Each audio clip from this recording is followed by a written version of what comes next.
या बातमीचे प्रायोजक आहेत सोलापूर का सोलर वाला, solar energy for your home and business, near KK readymade, 7 रस्ता, सोलापूर। 30 लाख रुपयांच्या फसवणूक प्रकरणी आरोपी महेश इरप्पा पाटील आणि राजेंद्र गोविंद शिंदे या दोघांना न्यायालयाने अटकपूर्व जामीन मंजूर केला आहे, अशी माहिती ॲडव्होकेट आसिम बांगी यांनी दिली आहे।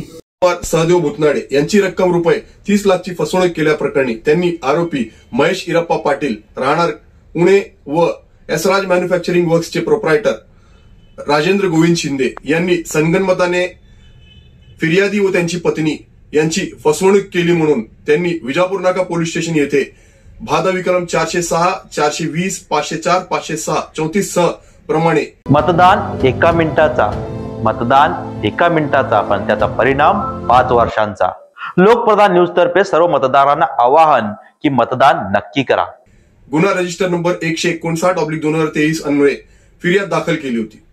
सदर फिर्यादी यांच्या म्हणण्यानुसार आरोपी यांनी मशिनरी उपलब्ध करून देतो म्हणून फिर्यादी यांची बँकेमार्फत 20 लाख रुपये स्वीकारले, तसेच टाटा टियागो या 4-चाकी वाहन देखील त्यांच्या कब्जात असल्याबद्दल फिर्यादीत नमूद केले आहे।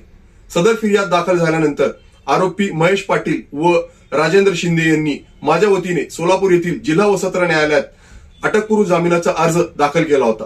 सदर अटकपूर्व जामिनाच्या अर्जाच्या सुनावणीच्या वेळेस मी मेहरबान कोर्टासमोर सदरचा व्यवहार हा फसवणुकीच्या अधिपत्याखाली येत नसल्याच्या, तसेच सदरचा व्यवहार हा दिवाणी स्वरूपाचा असल्याच्या मेहरबान कोर्टाच्या निदर्शनास आणून दिल्यानंतर मेहरबान कोर्टाने सदरचा युक्तिवाद ग्राह्य धरून आरोपी महेश इरप्पा पाटील व यशराज मॅन्युफॅक्चरिंग वर्क्सचे प्रोप्रायटर राजेंद्र गोविंद शिंदे यांची अटकपूर्व जामीन मंजूर केली।